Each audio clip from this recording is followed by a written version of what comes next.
Dito na naman tayo. Mag-ihaw tayo ng isdang pakol. Yan o, sobrang laki. Doon pa rin. Oh, Sige mo kasi. yan. Isdang pakol yan, loads. Mga loads. Kaya anong klaseng isda ako, Lods? Isdang balyena. Suyawa. Oh? Bangus ka. Nakita mo yung ipin niya? Ay, oo nga pala. Tapos. Eh, bakit mo siya binili? Baka piranha siya. Ha? Baka piranha to. Hindi, alam ko yan. Alam ko.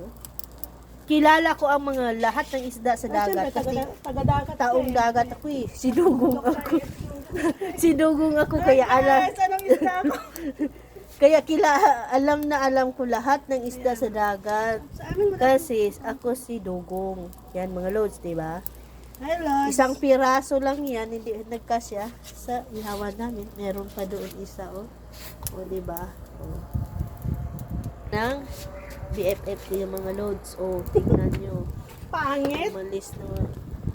Hi, guys. Ngayon ang tignan